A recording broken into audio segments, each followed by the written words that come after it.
자, 시작합니다.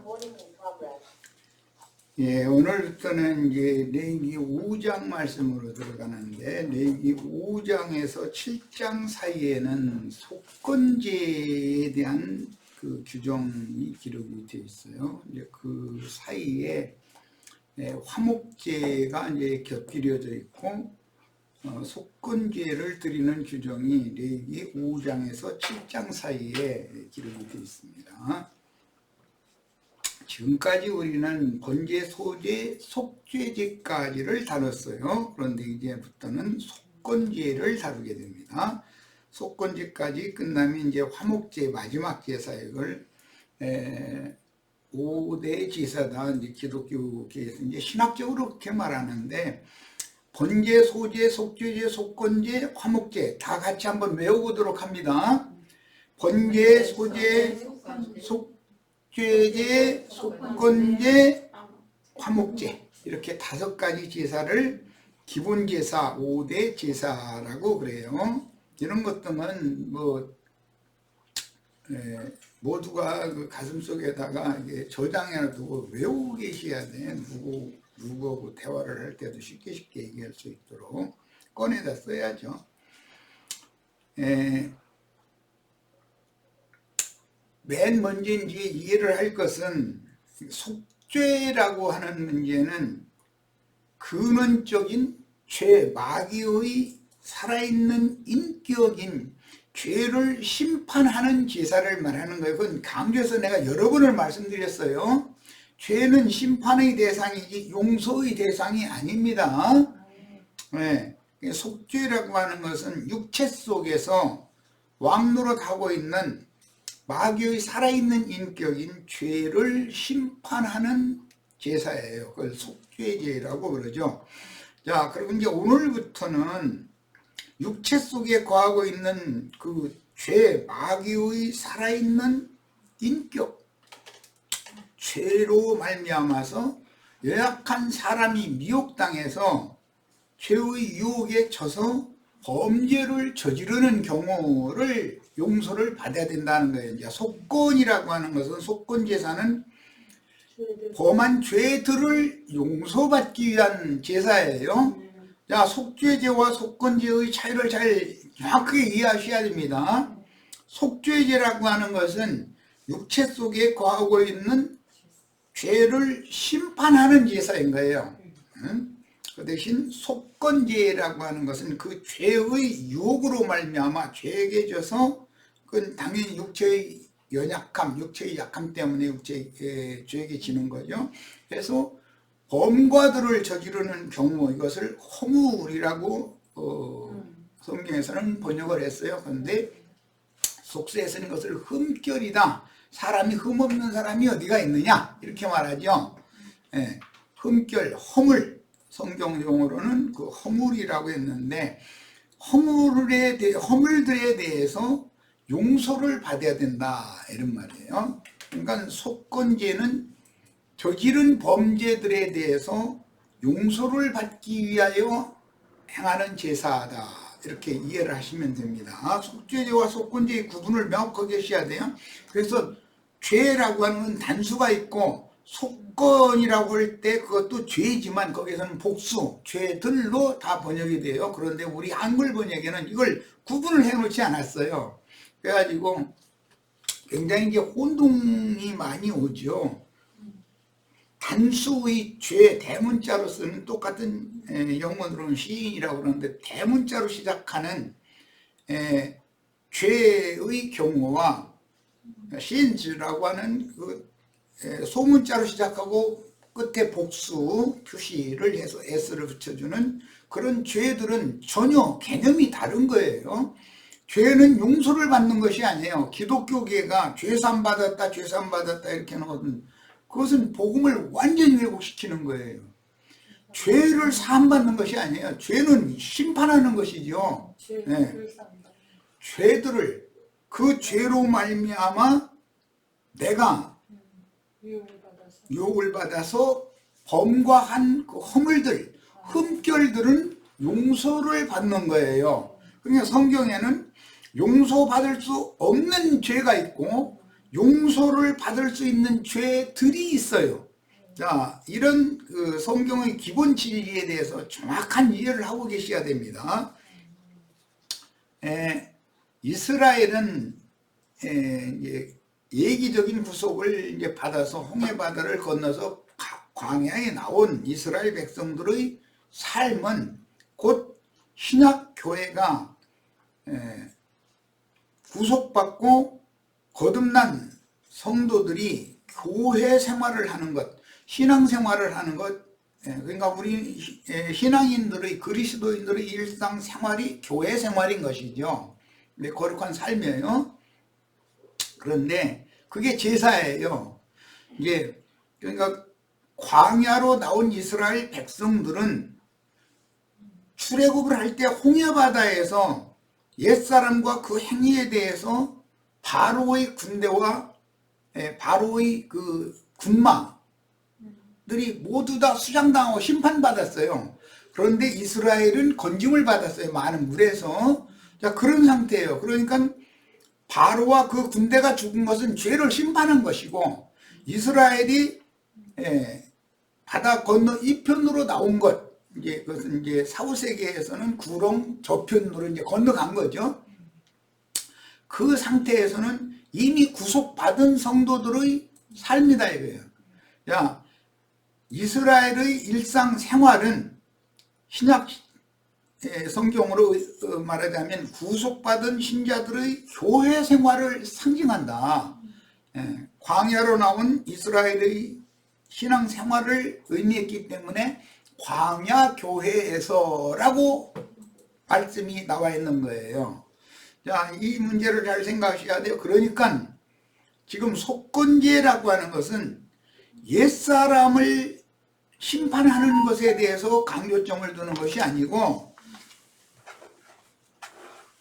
옛사람과 그 행위는 심판을 받고 진리의 말씀으로 거듭난 새 사람들이 교회 생활을 하는 도중에 저지르게 되는 범과들을 용서받는 내용이다 이 말이에요. 다시 말씀드릴 필요 없어요. 죄를 심판한다라는 것은, 속죄 제사를 한다는 것은 옛사람과 그 행위, 옛사람의 속에서 왕노릇하는 그 죄를 심판해버리는 것을 말하는 거예요. 바로와 그 군대를 수장시켰어요. 다. 그리고 애굽에서부터 애굽의 바로의 장자들은 다 죽였죠. 심판받았죠. 그건 심판이에요. 그러나 이스라엘은 그 심판 중에서도 건짐을 받았어요. 이것은 죄에서 건짐을 받았다는 뜻도 되는 거예요. 세상에서 건짐을 받았다는 뜻도 되지만, 그렇기 때문에 죄를 속죄가 되어진 사람들이 광야 교회 생활을 하면서 범과를 또 저지르는 경우에, 즉 교회 생활을 하는 도중에 구속받은 성도들의 삶 가운데에서 교회 생활 중에서 범과한 내용들을 매 순간마다 또 용서를 다시 구해서 용서를 받아야 된다 이거예요. 이제 이 문제는 용서받는 거예요. 이건 심판하시는 문제와 용서하시는 문제는 전혀 개념이 다른 거예요. 그러므로 속죄제사가 연락된 사람들이 교회 생활 중에서 저지른 범죄들, 이것을 레위기에서는 허물들이라고 번역을 했고, 신약에서는 모든 약한 것들을 주님이 죄를 짊어지셨을 뿐 아니라 약한 것들을 짊어지셨다 이렇게 표현을 했어요. 예. 심판하는 문제와 용서받는 문제를 명확하게 하셔야 됩니다. 그래서 속건제사라고 하는 것은 율법에 말하는 배상법과 당연히 관계가 있어요. 죄빚을 스스로 갚게 만든다 이 말이기 때문에, 속죄라는 것은 사람이 죄를 심판할 사람이 죄의 능력을 이길 힘이 없는 거지요. 그러니까 그것은 하나님이나 죄를 심판할 수 있어요. 그 문제와 하나님께서 이기게 하는 능력으로 재림하셔서 그 살려주는 영으로 모든 육체에게 임하셔서 함께 살아계심으로 그 생명력을 공급하셔가지고 사람이 스스로 갚게 만드는 거예요. 죄를 이기게 만드는 거예요. 이제 죄의 권세를 이기게 만드는 이것을 속건제라고 그래요. 그러니까 이 문제를 잘 이해를 잘 하시기를 바라요. 교회 생활을 하면은 구원파식의 그 영지주의자들이 신앙이라고 그러죠. 자기가 지난 모든 그 죄들을 용서받고 자기는 구속받고 거듭났다. 진리 말씀 믿어서 거듭났다. 그럼 나는 이제 아무 죄가 없다. 이제 이런 걸 가르치는 사람들 영지주의라고 그러죠. 그걸 이제 가라지라고 예수님 비유를 했어요. 그러니까 이제 구원파라고 흔히 말하는 그런 신앙이죠. 자, 그 문제를 구분을 잘 하셔야 돼요. 속건제는 당연히 허물, 흠결들을 사면받기 위한, 용서받기 위한 제사로서 이것은 배상법이기 때문에 무르는 법칙이다 말이에요. 무르는 법칙, 이것은 토지 무르기를 허용할지니 등등과 이제 연관이 되는 말씀인데, 창세기 49장, 48장에 보면은 요셉이 애굽의 토지법을 제정해 가지고 반포를 했죠. 그건 1년 농사를 하면은 5분 1을 세금으로 내도록 돼 있어요. 그래서 이 배상법에는 반드시 본물의 값이 예를 들어서 100원이면 20원을 더해서 120원으로 갚아야 되는 거예요. 내가 누구에게 100원어치의 잘못을 저질렀어요. 그러면 내가 갚을 때는 120원을 내야 물을 수가 있는 거예요. 죄 지은 것을 허물을 물러야 되잖아요. 그래서 깨끗게 해야 되잖아요. 이걸 애국의 토지법이다 그러고 여기에 근거해서 토지 무르는 법이라는 것이 나온 거예요. 그러니까 이것은 당연히 배상법이에요. 어떤 잘못을 했으면은 배상을 해줘야 되잖아요. 그런데 100원어치 잘못을 했다 해서 100원만 갚아서는 안 된다. 그 범칙금이죠. 페널티를 그게 이제 벌칙이죠. 자꾸 나도 영어 잘 하지도 못하면서 자꾸 영어 툭툭 떼나왔었는데 그 범칙금을 물어야 된다 그래요. 20%의 그래서 5분 1을 반드시 더해야만 물을 수가 있도록 이렇게 규정이 돼서 이것은 속건제의 규정이에요. 자, 이제 이 큰 중심을 가지고 오늘 이제 말씀을 살펴볼 것입니다. 여기 속건이라고 할 때 속이라는 말은 누른다라는 말이고 값을 주고서 되사서 무르다 그런 뜻이에요. 건이라고 하는 것은 죄와 건은 개념이 같은 것 같지만 다르다라는 걸 지금 말씀드린 거예요. 건이라는 말은 허물건자라고 그래요.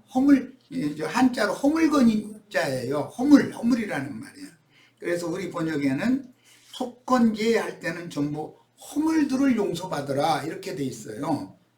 이 용어를 잘 이해를 하셔야 됩니다.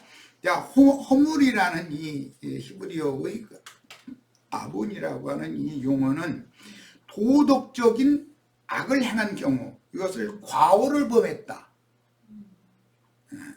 또는 범법했다. 예를 들어서 도로교통법을 위반을 한 것과 국가를 전복하기 위한 반역을 저지른 죄와는 전혀 다른 얘기죠.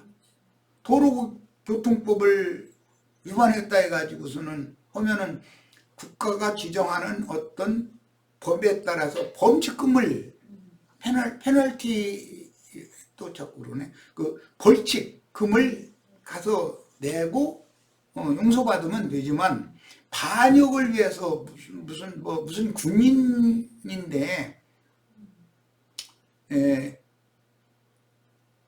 정정당당한 국가의 법에 의한 국가 그 치리 통치권이 정상적으로 이렇게 승계되도록 하지 않고 어떤 군인 중에 누가 어떤 장군이라는 사람이 쿠데타를 일으킬 것을 도모했다. 그래가지고 잡히면 그는 사형당한단 말이야. 그런 경우와 도로교통법을 위반해가지고 도로교통법 위반했다고 사형시키지는 않죠. 이런 것과 같은 것이다. 그런 개념을 잘 이해를 하시기를 바랍니다. 즉 허물이라는 건 남에게 해를 끼쳤다는 뜻이고 불법을 범한 죄에 대한 징계다, 징벌이다, 그런 뜻이에요. 성경을 이제 읽겠습니다. 레위기 5장 1절에서 6절을 본인이 성경으로 읽겠습니다. 다 해놓고 보니까 읽어보니까 그 자료에는 인용을 잘못 해놨는데, 자, 레위기 5장 1절로 6절. 만일 누구든지 저주하는 소리를 듣고서도 증인이 되어 그가 본 것이나 알고 있는 것을 알지 아니하면. 자, 이 이야기는 바울 사도가 이 말씀을 이제 인용을 해서, 나는 복음을 맡은 자로서 내가 부득이할 일이다. 왜?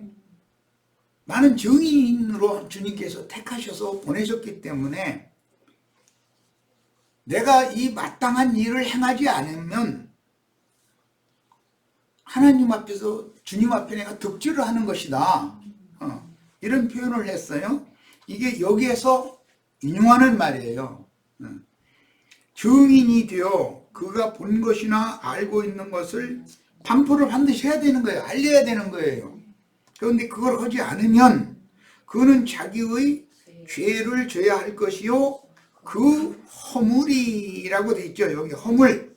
허물이라는 이 아본이라는 말은 무슨 뜻이냐면은 윤리 도덕적인 범죄에 해당하는 것, 남에게 해코지를 한 경우, 남에게 뭔가를 이렇게 손해를 끼친 경우, 그런 경우 그것을 배상을 해야 된다 이거예요. 자, 바울이 왜 이 말씀을 자기에게 복음 전도에 이 말씀을 적용을 했는가를 잘 생각해 보세요. 그는 예수 그리스도를 대적하는 자의 편에서 주의 이름을 부르는 자들을 박해했어요. 그것은 곧 예수님 자신을 박해한 거였었던 거예요. 자, 그런 사람이었었는데 주님께서 빛으로 찾아오셔가지고 바울을 거꾸로 들이고 바울을 이방인을 위한 사도로 보내실 것을 약속하셨고 그렇게 보내셨어요. 그러면 그는 보내심을 받았으니까 당연히 주의 성령께서 보내신 사도인 것이죠. 인자로 오셨던 예수님이 보낸 예루살렘의 사도들과는 다른 사도죠. 영이 오셔서 보냈으니까 이게 최종적인 보냄을 받은 사도예요. 자, 보내심을 받은 자로서 자기는 마땅히 그 책임을 다해야 된다 이거예요. 그 책임을 다하는 것이 누르는 일이다. 자기가 그 전에 저지른 범죄를 갚는 일이다 이런 말이에요. 그러니까 바울 사도는 복음 전파를 함으로 인해서 속건제 제사를 평생에 드렸던 거예요. 이것은 내가 이제 가끔 말씀드리지만 다윗도 마찬가지예요. 다윗이 범죄들 중에 가장 큰 범죄, 간음죄, 살인죄를 저질렀어요. 그런데 그가 회개하니까 용서를 해줬어요. 용서를 받았다고 해서 그 죄 자체가 없어진 건 아니다 이거야. 그래서 그 남은 생애 동안에 두 자식들이 반역도 당하게 만들고 여러 가지 우여곡절들을 당하게 만드는 거예요. 그리고 고개를 들지 못하게 만들려고, 함부로 행하지 못하게 만들려고 다윗 왕국에서 군대 장관으로 쓰임을 받던 요압이라는 사람이 다윗의 약점과 비밀을 다 가지고 있는 거예요. 약점 잡힌 거죠. 해가지고 요압이 왕명을 거슬리는 경우가 많았단 말이야. 그래도 그래가면서 또 군대 장관으로서 이런 충성되게 수행을 잘하는 거예요. 또 군대 장관을 바꾸고 싶어도 자기 약점 잡힌 것이 있으니까 바꾸지도 못하게 만들어 버리는 거예요. 이런 걸 보고 육체의 가시를 내 몸에 주셔가지고 나로 하여금 방자하게 교만하게 행하지 못하도록 이렇게 하셨다라고 바울 사도가 적용을 했어요. 자신의 그 신앙 체험에. 이런 문제를 잘 이해를 하시기를 바라요. 이런 것이 인간적인 허물의 경우와 근본적인 죄의 경우는 다르다라는 걸 지금 강조해서 말씀드리고 있고, 속건죄라고 할 때 그 건이라고 하는 말은 죄건이라고도 그러지만, 이 한자에 난 한자를 조금 알으니까 죄건이라고도 하지만 허물건이라고 대부분 이제 배우죠. 허물건자예요. 자, 더 읽어나갑니다. 만일 누구든지 부정한 것들, 곧 부정한 들짐승의 사체나 부정한 가축의 사체나 부정한 곤충의 사체를 만졌으면, 이것은 사체라는 것은 사망을 만진다. 사망, 죽음을 만진다 이거예요. 만졌으면, 죽음을 뭘 만져? 육신의 생각을 내 영이 만지는 거예요. 이제 그러면 여기 나오는 모든 사체들이라는 것은 그 강대상에서 배나도 지옥 자식이 되게 만드는 그런 설교를 들을 때 아멘 하면 그 만지는 거예요. 죽음을 만지는 거예요. 생명을 얻어야 되는데 사망이 들어오는 거예요. 그 사람 속으로 점점점. 자, 부지중이라고 본인이 모르고 그냥 그게 너무 당연한 거다 싶어서, 바울이 사울일 때는 유대교의 율법에 심취한 사람이었기 때문에 자기가 행하는 모든 것이 하나님을 섬기는 예라고 생각했어요. 그런데 그게 모르고 행하는 것이지. 부지중에 예수의 이름을 부르는 자를 다 박해하고 다니고, 심지어 스테반 형제님을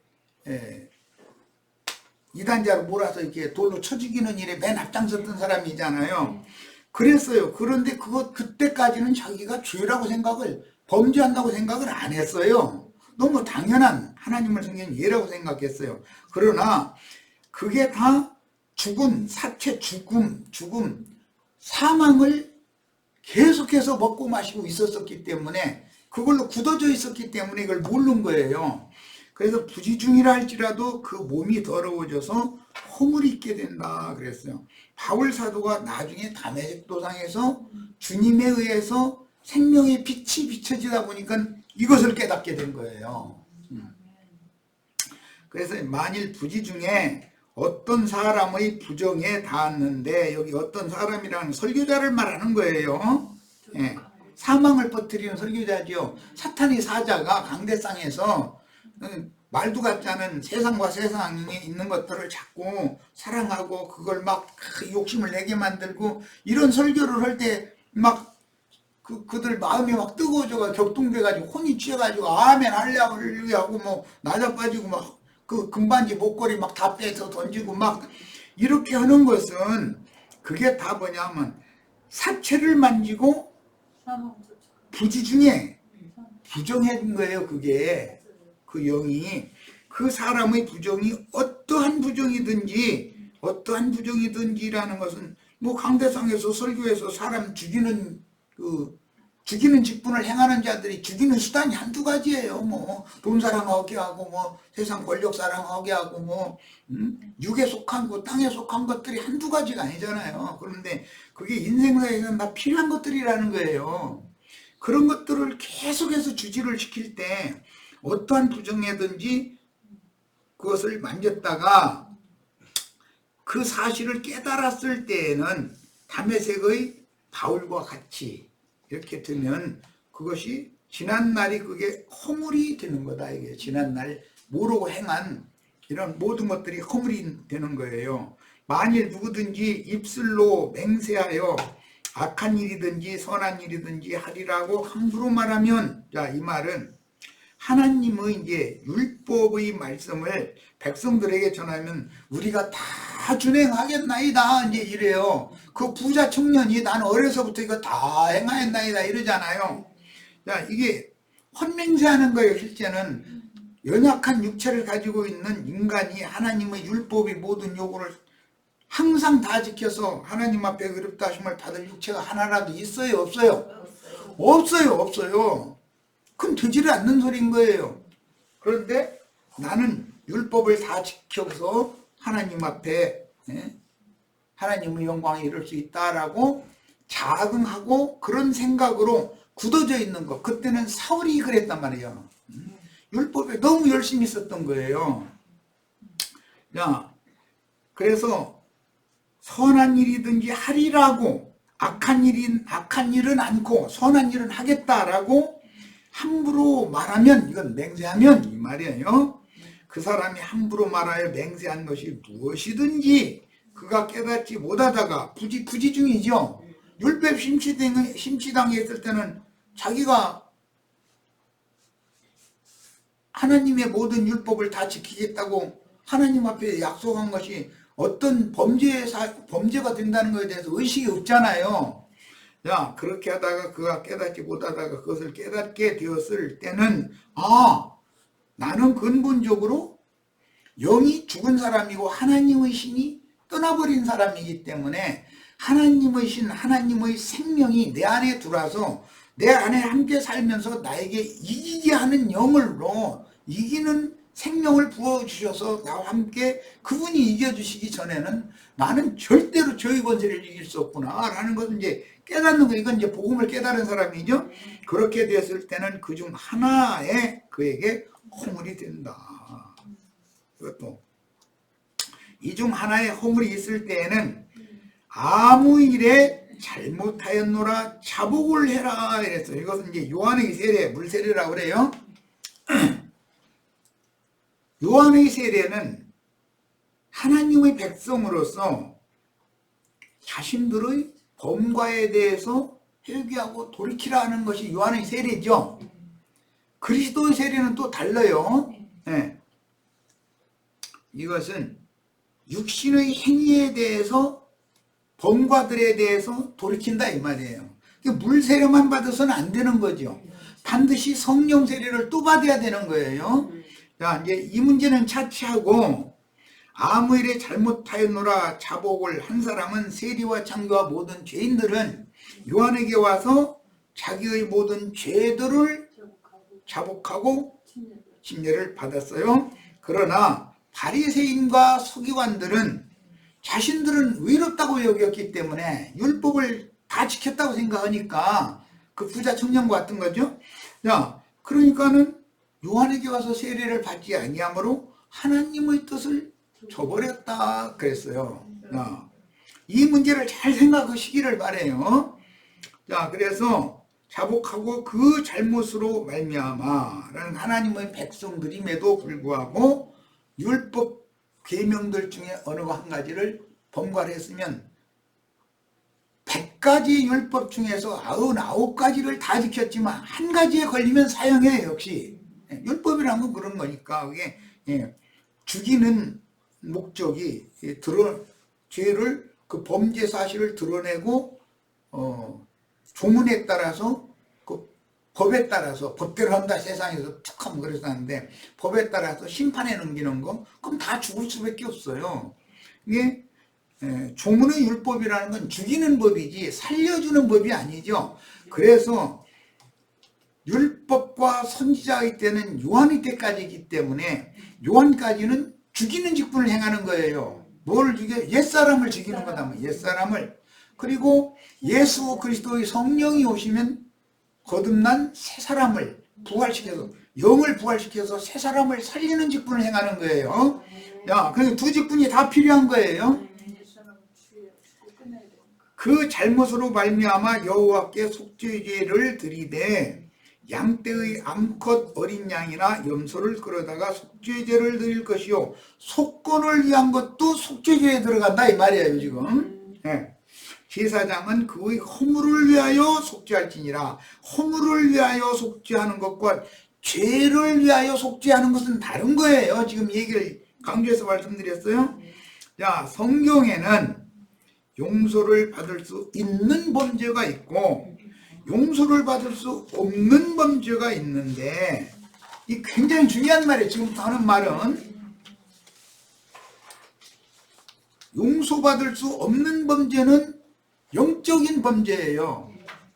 신부 목사들 정신 차리세요. 오늘 또 그냥 말씀마다 그냥 신부 목사들 그냥 치냐고 이러시지 말고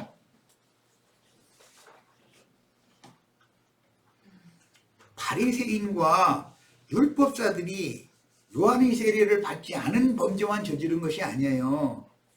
예수 그리스도께서 자신들을 위하여 대속물로 오셔서 자신들의 메시아로 오셨음에도 예수를 배척하고 예수를 죽여요, 그들은. 그래서 그 죄는 용서를 못 받는 거예요, 이제는. 야, 그것은 고범죄죠. 예. 그러나 용서를 받기 위해서는 반드시 자신들이 지금 이미 영적으로 죽은 자들 자신들의 교회당 성당에 불러 모아가지고 강대상에서 자꾸 사망을 만지게 사망의 독을 먹고 마시게 만드는 거예요. 설교를 통해서. 그 바벨론의 탐하는 과실을 자꾸 먹인다 이거죠. 그러면은 배나도 지옥 자식들을 되게 만드는 일을 하는 거다 이거예요. 이게 이런 성경의 의도에 대해서 전혀 이해가 없는 사람들은 무슨 세상 쪽에 무슨 교단, 교파, 교단이라고 하는 것이 그게 당짓는다 이런 표현이 이것이 이단이라는 말이에요. 그런데 그런 어떤 교파, 교단의 조직신학을 공부를 해가지고 그 사람을 성직자라고 사람에 의해서 안수를 받아가지고 보냄을 받아서 큰 예배당을 세워서 몇만 명, 몇십만 명 모이게 만들었으면 자기가 뭐 대단한 일 한 것 같이 여기면 그게 자기만 죽는 게 아니라 거기에 모인 사람들을 다 죽이는 짓이다 이게. 이런 말씀에 대해서 전혀 이해가 없으니까 이 사람들은. 용서받을 수 있는 죄가 있고 용서받을 수 없는 죄가 있다는 말 자체도 몰라요. 사람들은 속죄죄가 뭐고 속건죄가 뭔지를 모르니까 기본적으로 왜 이런 말씀이 나오는지를 모르기 때문에 말씀을 가르치는 자인데도 그럼 다 죽이는 거죠. 사울이 다니면서 열성을 내서 하면 제 이름을 부르는 자들 다 정죄하고 죽이는 일밖에 더 하겠어요? 응? 죽을 수밖에 없는 죄인들을 살리는 일을 해야지. 당연히 살리는 직분을 행해야 되지 않겠어요? 그래서 물침례는 요한의 물침례는 지난날 저지른 범죄들 곧 육신의 연약함으로 인하여 범한 허물 흠결들인 도덕적인 범죄 즉 마음에 새긴 율법인 양심의 참소에 반하는 잘못들 다 우리 경험해봤죠? 믿기 전에도 그런 것이 있었었고 믿은 후에도 이런 것이 있죠. 자, 이것들을 자복하고 토설하며 남에게 해를 끼친 것, 남에게라고 그러지만 사실은 주님께 나의 구원을 위하여 대속물로 드려진 주님의 그 구속 사실을 부정하는, 믿지 않는 그런 경우가 대표적인 남에게 해코지를 한 거죠. 해를 끼친 거예요. 이제 뭐 문자대로 하자면은 뭐 이웃에게 돈을 꿨는데 뭐 안 갖고 떼어먹는다든지 이게 여러 가지가 있을 거예요. 그것은 다 비유다 이거예요. 그것은 남에게 해를 끼쳤다라는 말은 나의 구원자의 복음을 받아들이지 않는 걸 말하는 거예요. 그것은 악을 행하는 짓인 거예요. 자, 남에게 해를 끼친 것을 배상하면 용서를 받을 수가 있습니다. 배상이라는 말을 잘 이해를 해서 아까 다윗의 예를 내가 들었고 바울의 예를 들었었어요. 배상이라는 것은 속죄가 된 사람이 그 이후에 육신의 연약함으로 말미암아 다윗의 예를 들자면 간음하고 살인을 저질렀어요. 그런 것에 대해서는 남은 생애 전 기간 동안에 이기게 하는 생명, 이김을 주시는 메시아 자신이 다윗의 심령과 마음에 다시 오셔서 재림하셔서 구속을 이룬 주님이 부활 승천하셨다가 재림하셔서 그 사람과 당사자와 함께 사시면서 이김을 주신다 이거예요. 죄의 미혹을 이기게 해주신다 이거예요. 그것을 그때 거기에 순종을 하면 그 영에 순종을 하면 영을 따라 행하면 이 말이야. 그러면 그는 용서를 받는 거다 이 말이에요. 야, 그것은 남은 생애 전기간 동안 다윗의 남은 생애 전기간 동안에 죄를 갚는 일, 죄빚을 갚는 일을 했죠. 그러다가 주님 품에 데려감을 받았어요. 이것을 속건제사다 그래요. 속죄제사와 속건제사를 잘 구분하시기를 바래요. 자, 이번에는 레위기 5장 14절에서 19절을 읽겠습니다. 자, 이거 읽고 마쳐야 되겠네. 대충 설명은 이미 했으니까 읽고 마쳐야 되겠네. 여호와께서 모세에게 말씀하여 이르시되 누구든지 여호와의 성물에 대하여, 여호와의 성물은 그리스도를 말하는 거예요. 여호와의 성물은 뭐를 말한다고요? 예수 그리스도를 말하는 거예요. 네. 그러니까 11조는 지성물이죠. 거룩한 성물 중의 성물이란 말이요. 네. 첫열매, 과실 같으면, 곡식 같으면, 첫수산, 의향 같으면 만물, 태의 맏아들, 맏이 첫 것이단 말이야. 자, 이것은 구속을 이루시고 모든 죽은 자 가운데에서 하나님의 맏아들로 부활하신 예수를 말하는 거예요. 자, 성물에 대하여 부지중에 범죄하였으면 이라는 것은 기독교인들이 지금 이게 대표적인 것이 이제 11조를 속세의 돈으로 가지고 가서 봉투에다 빳빳한 돈 갖다 그냥 내는 것은 부지중에 성물을 범하고 있는 거죠. 11조는 예수 그리스도를 말하는 것이지 세상의 돈이 아니에요. 그런데 그렇게 가르친 자들은 자꾸 사망의 독을 주입시키는 자들이고 그 아무 생각도 없이 그냥 받아들여 가지고 속세의 돈을 갖다 그게 이제 그 로마 황제 세상 임금의 것이죠. 그것은 카이사의 것이지 그건 여호와의 것이 하나님의 것이 아니에요. 하나님의 것은 예수의 피로 사신 영혼들이지 세상의 돈이 아닌 거예요. 자, 이런 것을 선물을 부지중에 범죄를 했을 경우에 여호와께 뭐를 드리되? 속건제를 드리라. 여기 속죄제를 드리라고 돼 있지 않고 속건제를 드리되 내가 지정한 가치를 따라. 지정한 가치라는 것은 본물의 값이 있다 이거예요. 예를 들어서 예수님께 내가 득제한 것이 예를 들어 100원어치다 하면은 100원만 내서는 갚을 수 없다 이거예요. 성소의 세겔로 반드시 속세의 세겔, 속세의 화폐가 아니에요. 네, 하나님의 집에서만 통용되는 세겔인 거예요. 세겔로 몇 세겔 은에 상당한 그 가치가 몇 세겔의 가치가 있다. 본물 값이 그러면 거기에 상당한 흠없는 순양을 양떼 중에서 끌어다가 속건제로 들여서 선물에 대한 잘못을 보상하되, 여기 보상을 하고 그랬죠. 속건제라는 건 배상법이죠. 보상해 주는 거죠. 갚는 거죠. 보상하되 그것에 5분의 1을 더하여 제사장에게 주어야 된다. 이게 무르는 법칙이다. 이게 애국의 토지법에서 이게 나오는 거예요. 자, 5분 1을 더하여 제사장에게 줄 것이요. 본물의 값이라는 건 예수죠. 예수님 본물이죠. 자, 5분 1은 나지요. 내 자신이 회개하고 돌이켜서 그리스도와 합하여져 가지고 하나님 앞에 나아가야 내가 저지른 죄들을 사면받을 수 있다. 지금 이 말이에요.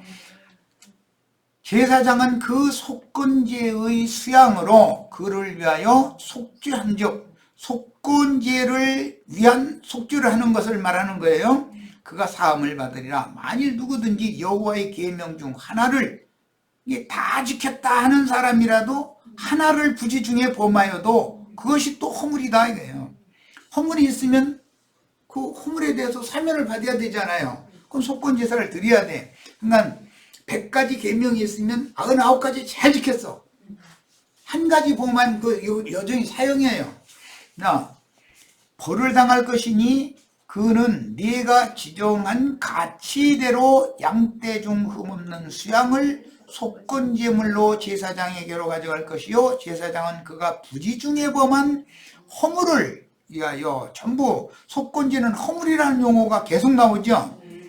속죄한즉 그가 사함을 받으리라. 이건 용서받는 거예요.를 말한 거예요. 이는 속건제니 그가 여호와 앞에 참으로 잘못을 저질렀습니다. 그런데 본인은 부지 중에 자신이 잘못한다고 생각도 않고 있는 거죠. 왜 그래요? 강대상에서 설교하는 자들이 사망의 독을 계속 주입을 시키는 거예요. 그러면 예배당에 가서 할렐루야 하면 헌금 내고 돌아오는 생활을 계속하면 그 하나님을 대적하는 범죄 행위가 누적된다 이거예요. 그러니까 예배당 생활 오래 한 사람일수록 벌이 더 가중된다는 걸 아셔야 돼. 이 얘기를 잘 이해해서 들으시기를 바래요. 세상교회 목회하시는 분들, 사이비 목회자들 정신 차리시기를 바래요. 내가 지금 뭔 짓을 하는지를 아셔야 돼.